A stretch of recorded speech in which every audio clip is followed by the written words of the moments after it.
कैसे हैं आप लोग फ्रेंड्स। आशा करता हूँ आप सभी बहुत अच्छे होंगे।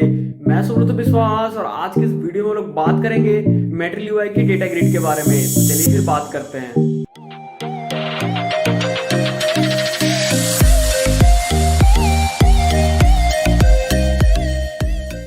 हाँ तो भाई मेरा आज के इस वीडियो में हम लोग बात करने वाले हैं मेटल यूआई के डेटा ग्रिड के बारे में। तो सबसे पहले हम लोग बात करेंगे कि डेटा ग्रिड क्या है, उसको क्यों यूज करना चाहिए और उसको हम लोग कैसे यूज कर सकते हैं, और उसके बाद में हम लोग एक टेबल क्रिएट करेंगे डेटा ग्रिड का यूज करके।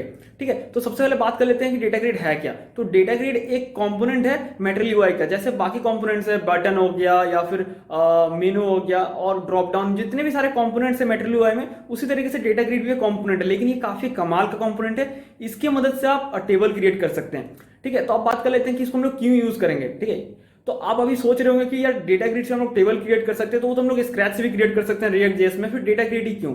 तो भाई मेरे सीन यहाँ पर कुछ ऐसा है कि जब आप रियल वर्ल्ड प्रोजेक्ट करते हैं तो आपका ज्यादा टाइम नहीं होता है। ठीक है, तो आपको मान लीजिए टेबल वगैरह क्रिएट करना, तो स्क्रैच से करेंगे तो उसमें सिर्फ टेबल ही नहीं होता, आप बहुत सारे फीचर्स ऐड करना होता है। जैसे पेजिनेशन हो गया, सॉर्टिंग हो गया, सिलेक्शन हो गया, ऐसे बहुत सारे फीचर्स है जो कि आप डेटा ग्रिड में इजीली सेटअप कर सकते हैं। आपको ज्यादा यहाँ पर कोडिंग और लॉजिक लगाने की जरूरत नहीं है। सिंपली आप कुछ प्रॉप्स को पास करते हुए बहुत ही इजीली आप यहाँ पर डेटा ग्रिड का यूज करके टेबल क्रिएट कर सकते हैं। तो इसमें बहुत सारे फीचर्स है और बहुत कमाल के फीचर्स इसमें और भी ऐड होने वाले हैं। ठीक है, तो आप इसके वेबसाइट में जाके भी वोटिंग कर सकते हैं, वोट कर सकते हैं कि कौन सा फीचर्स पहले आना चाहिए, आप रिकमेंड कर सकते हैं उनको। ठीक है, तो ये था डेटा ग्रिड के बारे में। अब बात कर लेते हैं कि इसको यूज कैसे करना। तो चलिए फिर कोडिंग में जाते हैं और मैं आपको बताता हूं कि कैसे आप डेटा ग्रिड को यूज कर सकते हैं। ठीक है, हाँ तो भाई मेरे को करना क्या है, हम लोग को डेटा ग्रिड को यूज करना है। तो डेटा ग्रिड को यूज करने के लिए उससे पहले हम लोग रिएक्ट ऐप क्रिएट करना पड़ेगा। तो मैं सिंपली कमांड प्रॉम्प्ट को ओपन कर लेता हूँ और मैं एक डेस्कटॉप पे रिएक्ट ऐप क्रिएट कर लेता हूँ। ठीक है, तो मैं जाता हूँ cd डेस्कटॉप, ये आ गया। मैं लिखता हूँ npx क्रिएट रिएक्ट ऐप, कुछ भी दे सकते हैं। तो मैं दे रहा हूं डेटा ग्रिड इंट्रोडक्शन। ठीक है, और इंटर प्रेस करते हैं। हाँ तो भाई मेरा ये हमारा ऐप क्रिएट होना स्टार्ट हो चुका है। जैसे आप देख पा रहे हैं कि डेस्कटॉप आपको दिख रहा है डेटा ग्रिड इंट्रोडक्शन ऐप का। ठीक है, तो जैसे ही कंप्लीट होता है फिर मैं वापस आता हूँ। ठीक है, हाँ तो भाई मेरे हम लोग के यहाँ पर रिएक्ट ऐप क्रिएट हो चुका है। तो इस फोल्डर को ओपन करते हैं और इसको करते हैं अपने कोड एडिटर पे ओपन। ठीक है, तो ये फोल्डर ओपन हो चुका है। तो इस पर राइट क्लिक करते हैं और ओपन विद कोड करते हैं, तो हमारे विजुअल स्टूडियो कोड में ओपन हो जाएगा। तो आपका जो भी कोड एडिटर है आप उस पर इसको ओपन कर लीजिए। ठीक है, हाँ तो भाई मेरे यहाँ पर हम लोग विजुअल स्टूडियो कोड में ओपन हो चुका है। तो अभी क्या करते हैं, जाते हैं कमांड प्रॉम्प्ट में और इस ऐप को रन कर लेते हैं। तो कमांड प्रॉम्प्ट को ओपन कर ले रहा हूँ मैं और लिखते हैं cd क्या था प्रोजेक्ट का नेम, डेटा ग्रिड। ठीक है, डेटा ग्रिड इंट्रोडक्शन। तो इस पर मैं इंटर प्रेस करता हूँ, इस फोल्डर के अंदर आ जाऊंगा, cls लिख के इंटर प्रेस करता हूँ, क्लियर स्क्रीन हो गया। अभी हम लोग लिखते हैं यार्न स्टार्ट। ठीक है, अगर आपके पास npm है तो सिंपली आप npm स्टार्ट लिखिए। मेरे पास यार्न पैकेज मैनेजर है तो मैं लिखता हूँ यार्न स्टार्ट और इंटर प्रेस करते हैं। तो ये हमारा अभी ब्राउजर पे रन होने वाला। ठीक है, और फिर हम थोड़ा सा क्लीन अप करेंगे और फिर आगे सेटअप करेंगे डेटा ग्रिड का। तो हाँ तो भाई मेरे यहाँ पर हम लोग का रन हो चुका है रिएक्ट ऐप सक्सेसफुली। तो वापस जाते हैं कोड एडिटर में और थोड़ा सा कर देते हैं यहाँ पर साफ सफाई। तो app.css का जो भी यहाँ पर स्टाइल्स है उसको मैं क्लीन कर लेता हूँ, कंट्रोल ले सारा क्लीन कर दिया, इसको सेव करते हैं। ठीक है, तो index.css का भी सारा इसको साफ सफाई यहाँ कर लेते हैं। app. ये टेस्टिंग फाइल है, ये नहीं चाहिए। लोगो को डिलीट करते हैं, logo.svg नहीं चाहिए, डिलीट। रिपोर्ट वेब इसको भी डिलीट करते हैं। सेटअप टेस्ट को भी मैं डिलीट कर दे रहा हूँ। ठीक है, ये क्यों नहीं डिलीट हुआ यार, 2 बार करना पड़ेगा क्या डिलीट। तो यहाँ से मैं इसको हटा दे रहा हूँ और रिपोर्ट इसको मैं यहाँ से रिमूव कर दे रहा हूँ। इसको सेव करते हैं, app.js में जाते हैं और यहाँ से लोगों को रिमूव करते हैं। आपको पता है क्या करना है, मतलब ज़्यादा कुछ बताने की जरूरत नहीं है, हर वीडियो में बताता हूँ। और यहाँ पर सिंपली एक h1 टैग देते हैं, मैं लिखता हूँ react.js। ठीक है, इसको सेव करते हैं, आशा करते हैं कि सब कुछ सही होगा। अच्छा, लोगो नहीं मिल रहा है। ठीक है भाई, लोगो इसको नहीं मिल रहा है। लोगो कहाँ है लोगो, मैंने तो लोगो कहीं यूज़ ही नहीं किया। तो फिर से मैं F5 प्रेस करता हूँ, इसको रिलोड करता हूँ, क्योंकि होता है ऐसा। ठीक है, हाँ तो भाई मेरे हम लोग के यहाँ पर एकदम क्लीन जो वर्जन था वो यहाँ पर रन कर चुका है। तो अभी हम लोग यूज़ करने वाले हैं डेटा ग्रिड। तो उससे पहले हमें तो उसको इंस्टॉल करना पड़ेगा ना पैकेज को। तो वापस फिर से आते हैं कोड एडिटर पे और टर्मिनल को यहाँ से ओपन करते हैं। आप कमांड प्रॉम्प्ट से भी कर सकते हैं, लेकिन यहाँ टर्मिनल ओपन करते हैं और यहाँ पर लिखते हैं, क्योंकि मेरे पास यार्न पैकेज मैनेजर है तो मैं लिखता हूँ यार्न। ठीक है, यार्न ऐड, ठीक है, @material UI /डेटा ग्रिड। ठीक है, और हमें फिर मेटल यूआई के जो कोर पैकेज है उसको भी इंस्टॉल करना पड़ेगा, क्योंकि उसके भी कुछ कंपोनेंट्स यहाँ पर यूज होता है, तो उसको भी आपको करना पड़ेगा। तो मैं लिखता हूँ yarn metal UI data grid है, स्पेस देके फिर मेटल यूआई को भी इंस्टॉल करते हैं। तो @material UI, ठीक है, /core, और जल्दी से इसको इंस्टॉल कर लेते हैं। ठीक है, हाँ तो भाई मेरे हम लोग के यहाँ पर सारा पैकेज इंस्टॉल हो चुका है। तो अब टर्मिनल को हम लोग यहाँ पर क्लोज कर सकते हैं। ठीक है, और हम लोग अभी इंपोर्ट कर लेते हैं। तो सबसे पहले इंपोर्ट करते हैं, इंपोर्ट इस तरह से कर लिए फ्रॉम पैकेज जो हमारा मेटल डिवाइस स्लैश कोर से हम लोग इंपोर्ट कर रहे हैं कुछ कोर कंपोनेंट्स, जैसे कंटेनर हो गया, ठीक है, पेपर हो गया, फिर बॉक्स हो गया, ये सारे हैं। और हम लोग अभी डेटा ग्रिड के बारे में एक चीज मैं बताना भूल गया स्टार्टिंग में, तो डेटा ग्रिड का 2 एडिशन आता है, 2 वर्जन आता है, ठीक है। एक जो है फ्री कम्युनिटी एडिशन जिसको कि आप हर डेवलपर यूज कर सकता है, कोई लफड़ा नहीं है। दूसरा जो इसका एडिशन आता है, दूसरा जो वर्जन आता है वो कमर्शियल है, मतलब कि उसके लिए आपको पे करना पड़ेगा। जैसे कुछ फीचर्स है जो कि इसमें आपको कम्युनिटी में नहीं मिलेगा, लेकिन आपको उस एडिशन में मिलेगा, मतलब कि इंटरप्राइज एडिशन बोल सकते हैं, जो कि एक्स ग्रिड के नाम से आना था। है तो दोनों सेम ही, यहाँ पर डेटा ग्रिड कम्युनिटी का एडिशन के नाम से, कम्युनिटी एडिशन में जो है मतलब कि जो फ्री वाला उसको डेटा ग्रिड के नाम से जाना जाता है, और एक्स ग्रिड जो है वो भी सेम ही है, लेकिन उसमें कुछ प्रीमियम फीचर्स आप बोल सकते हो, कुछ ऐसे फीचर्स जो कि सिर्फ पैसा अगर आप पे करते हैं तो प्रोडक्शन में आप यूज कर सकते हैं। लेकिन एक गुड न्यूज ये है कि आप एक्स ग्रिड को भी फ्री में यूज कर सकते हैं, लेकिन आप सीखने के लिए यूज कर सकते हैं, ठीक है। तो डॉक्यूमेंटेशन में लिखा हुआ था, तो आप सीखने के लिए उसको यूज कर सकते हैं, लेकिन प्रोडक्शन में आपको उसके लिए पे करना पड़ेगा, नहीं तो वहां पर वाटर मार्क आ जाएगा कि अनलाइसेंस मेटेरियल UI प्रोडक्ट, इस तरह करके कुछ, ठीक है। तो मैं एक्सग्रिड को भी यूज करके दिखाऊंगा अगर हो पाएगा, है सेम ही, लेकिन जैसे कुछ फीचर जैसे कि बोल सकते हैं कि 100 से ज्यादा आप एक पेज पे रोज जो है नहीं दिखा, मतलब 100 से ज्यादा नहीं दिखा सकते कम्युनिटी एडिशन में। अब सीखने के लिए थोड़ी ना भाई 100 से ज्यादा हम लोग यहाँ पर दिखाने वाले, मतलब हमें क्या मतलब, अगर 10 भी रोज दिख जाए तो काफी है, क्योंकि हम लोग सीख रहे हैं ना, ठीक है। तो रियल वर्ल्ड में ऐसा हो सकता है, लेकिन नॉर्मली सीखने में ऐसा नहीं कि आप ऐसा करेंगे, ठीक है। लेकिन अगर इंटरप्राइज एडिशन की बात करें तो उसमें आप 100 से ज़्यादा दिखा सकते हैं, मतलब ऐसा कुछ है, और फीचर्स में दिखा दूंगा या फिर आप चेक भी कर सकते हैं, और दोनों में डिफरेंस बताया हुआ है, ठीक है। तो ये सारा चीज़ है, तो इम्पोर्ट कर लिए देते हैं यहाँ पर from @material UI data grid, ठीक है। तो यहाँ से हम लोग डेटा ग्रिड कंपोनेंट को इंपोर्ट कर लेते हैं, तो मैं लिखता हूँ डेटा ग्रिड, ये रहा, ठीक है। तो अब हम लोग के यहाँ पर 2 चीज़ प्रोवाइड करना होगा, तो आगे आने वाले वीडियोस में मैं और भी मतलब हम लोग बात करेंगे, जैसे बहुत सारे पेजिनेशन है, सिलेक्शन है, रेंडरिंग है, और कॉलम्स और रोज है, तो सबके बारे में डिटेल में बात करेंगे। लेकिन इस वीडियो में हम लोग सिर्फ कैसे एक सिंपल टेबल आराम से बना सकते हो तो वो देखेंगे, ठीक है। हाँ, तो भाई मेरे एक सिंपल टेबल उसमें क्या हो सकता है, रोज और कॉलम ही तो हो सकता है ना, पेजिनेशन, सिलेक्शन, सब एक्स्ट्रा फीचर्स है जिनके बारे में हम लोग आगे आने वाले वीडियोस में बात करेंगे। तो रोज एंड कॉलम्स, ठीक है। तो रोज सिंपली क्या मतलब, जो भी डेटा है वो रोज में ही आता है, ठीक है।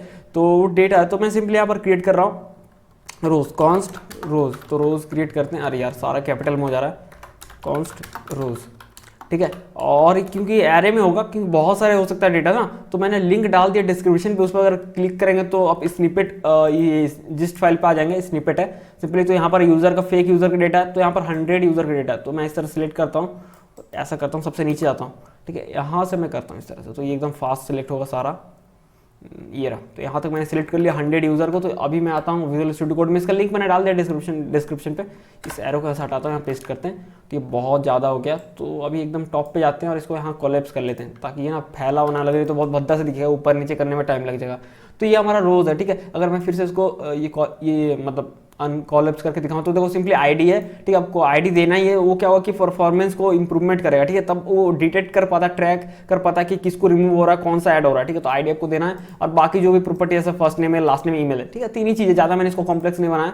तो ये रोज है, ठीक है। हर एक का डेटा टेबल में शो होगा, और कॉलम्स भी तो होगा, जैसे कि फर्स्ट नेम, लास्ट नेम, उसके हिसाब से हेडर भी तो दिखाना है, ठीक है। तो कॉलम्स बनाने के लिए इसी तरह से मैं यहाँ पर क्रिएट कर रहा हूँ, कॉन्स्ट कॉलम्स, ठीक है। और एरे क्रिएट करते हैं। और कॉलम्स में क्या होगा, अब रोज में क्योंकि भाई यहाँ पर 3 ही आइटम है ना, आप आईडी को भी शो करा सकते हो, ऐसा कोई दिक्कत नहीं है, ठीक है। तो आप आईडी को भी चाहे शो करा सकते हो। तो आईडी है, फर्स्ट नेम है, लास्ट नेम है, ईमेल है। तो आप देख रहे हो ये की जो है ना, इसको हम लोग हेडर में जब शो कराएंगे, जैसे फर्स्ट नेम है तो फर्स्ट नेम नीचे सारा फर्स्ट नेम दिखेगा, लास्ट नेम के नीचे सारा लास्ट नेम दिखेगा, ईमेल हेडर के नीचे सारा उसी सीधा में ईमेल दिखेगा, है ना। तो अभी हम लोग को क्या करना है, अगर मैंने आपको ये दिखा दिया ना, तो थोड़ा सा ये याद कर लो बोले तो। अब कॉलम्स में जाते हैं। कॉलम्स में कैसा है कि ऑब्जेक्ट हमें देना है, ठीक है, हर एक हेडर के लिए, ठीक है। तो फील्ड, सबसे पहले यहाँ पर आपको जो प्रॉपर्टी देना है, फील्ड सेट नहीं यार, फील्ड, ठीक है। तो फील्ड में आपको देना है वही की देना, जो सिंपली फील्ड में वही की देना जो कि आप हेडर में देना चाहते हो, मतलब लिंक होगा एक तरह समझ लीजिए। जो फर्स्ट नेम है ना, तो हम लोग ये फर्स्ट नेम देंगे, क्योंकि फर्स्ट हमारे हेडर में कौन सा वो दिखेगा, फर्स्ट नेम दिखेगा ना, तो एक तरह से बोल सकते हो ये इस तरह से मैप करेगा, तो ये फर्स्ट नेम दिखेगा। तो हम लोग सिंपली फील्ड में देते हैं फर्स्ट नेम। अरे यार ये पूरा एरे पेस्ट हो गया, सॉरी, फर्स्ट नेम, ठीक है।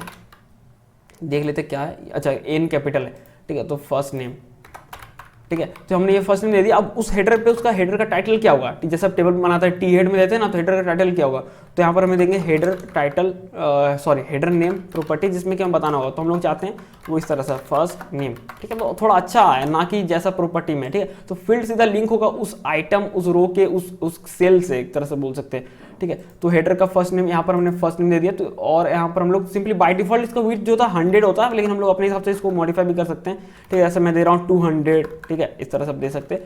तो ऐसा हमारे लिए फर्स्ट नेम का क्रिएट हो गया, फर्स्ट नेम हेडर का। और भी बचा हुआ है ना 2 लास्ट नेम बचा हुआ है, तो इसको मैं कॉपी करके यहाँ पेस्ट करता हूँ। यहाँ पर मैं लिखता हूँ लास्ट नेम, ठीक है, लास्ट नेम, और यहाँ पर मैं इसको भी कर देता हूँ लास्ट नेम, और इसका भी विड्थ 200 सेट कर देते हैं। तो ये जो लास्ट नेम, ये जो फील्ड में हम लोग जो डालते हैं, सीधा समझ लो कि इसके जो आइटम है ना रोज पे, उससे ये लिंक हो रहा है। ये देखो लास्ट नेम, ठीक है। एक बचा ईमेल, तो ईमेल का भी हम लोग बना लेते हैं। तो ईमेल के लिए मैं एक कॉलम फिर से ऐड कर दे रहा हूँ, ऑब्जेक्ट ईमेल, ठीक है। तो मैं लिखता हूँ यहाँ पर ईमेल, फील्ड ईमेल, ठीक है। अब ऐसा नहीं कि फील्ड ईमेल है तो वहाँ पर भी ईमेल दिखेगा हेडर पे, वहाँ पर कुछ अच्छा आप लिख के दिखा सकते हो, जैसे कि ईमेल एड्रेस, तो यूजर को लगे हाँ ईमेल एड्रेस। हालांकि ईमेल और ईमेल एड्रेस में कोई अंतर नहीं है, बट देखने में लगेगा ना थोड़ा, ठीक है। ये हो गया। इसका भी विड्थ मैं 200 सेट कर दिया। आप चाहे तो नहीं भी सेट कर सकते, कोई दिक्कत नहीं। तो हमने रोज एंड कॉलम्स दोनों क्रिएट कर लिया। अब हमें यहाँ पर ग्रिड यूज करना है, डेटा ग्रिड। तो इस कोड को मैं हटाता हूँ यहाँ पर, और मैं सबसे पहले यहाँ पर कंटेनर यूज करता हूँ, जो कि मैंने इंपोर्ट किया हुआ था।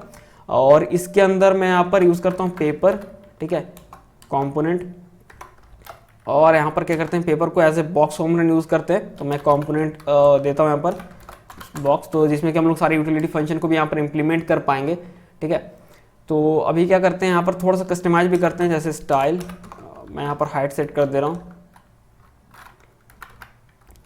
ठीक है। तो हाइट आप अपने हिसाब से दे सकते हैं। तो मैं देता हूँ जैसे 500, ठीक है, रैंडमली देते हैं अपने हिसाब से। हमें देखना होगा कितना हाइट में सेट करता है। विड्थ तो हमेशा 100% ही होगा, तो मैं 100% ही देता हूँ। और इस पेपर के अंदर हमें डेटा ग्रिड देना है, डेटा ग्रिड। अब देखो कितना सिंपल सेटअप है, मैंने डेटा ग्रिड दे दिया, सेल्फ क्लोज है क्योंकि इसके अंदर कुछ जाने वाला है नहीं। आपको लिखना रोज, और रोज को असाइन कर देना। तो हमारा रोज जो है सारा डेटा यहाँ पर है ना रोज में, तो आप इसको यूजर से लिख के भी लिख सकते हो, फिर आपको रोज इक्वल्स टू यूजर से लिखना होगा, ठीक है। और कॉलम्स, कॉलम्स यहाँ पर एक प्रॉप्स देना आपको, कॉलम्स इक्वल्स टू, उसमें असाइन करना है आपको कॉलम्स। तो हमने ये कॉलम्स बनाया हो ना, जो कि कॉलम्स वेरिएबल में हमने स्टोर करा के रखा है, तो कॉलम्स, ठीक है, ये हो गया। अब इसको सेव करते हैं, और चलो आशा करते हैं कि ये सही से काम करेगा। देख लेते हैं एक बार कि कुछ एरर या कुछ है यहाँ पर लफड़ा। हाँ तो भाई मेरा सब कुछ सही है, बता रहा हूँ। लफड़ा क्या यार, यहाँ पर मैंने टी छोड़ दिया था, ठीक है, हाइट का जो स्पेलिंग है, ठीक है। अब सब कुछ सही होगा। तो ये देखो, तो आपका यहाँ पर सारा आ गया ना, आपको कुछ भी नहीं करना पड़ा। आपने जैसे तरह से हाइट सेट किया उस तरह से आप यहाँ पर देख पा रहे हो। अब देख पा रहे हो ईमेल का पूरा नहीं दिख पा रहा, कभी डॉट डॉट डॉट दिख रहा है, इसलिए क्योंकि हमने 200 विड्थ सेट किया था, लेकिन 200 के अंदर ये नहीं हो पा रहा है, इसलिए वो उस तरह से डॉट डॉट डॉट दिख रहा है। तो आप यहाँ पर बढ़ा भी सकते हो। ये रहा हमारा ईमेल, तो मैं यहाँ पर कर देता हूँ 300, ठीक है। तो यहाँ पर जो है, अब देखो ये दिख रहा है ना, पूरा ईमेल दिख रहा है। तो ये देखो ना, ये बॉर्डर दिख रहा है, मतलब जहाँ तक बॉर्डर है वहाँ तक ये स्पेस ले रहा है, तो 300 है। मैंने आपको बताया ना हम लोग आईडी भी दिखा सकते हैं, तो कोई दिक्कत, क्योंकि आईडी भी एक फील्ड ही है ना, तो क्यों नहीं दिखा सकते। तो यहाँ पर एक ऑब्जेक्ट देते हैं, लिखते हैं फील्ड, और कौन सा फील्ड है, आईडी है, क्योंकि आईडी एक प्रॉपर्टी था ना उसमें।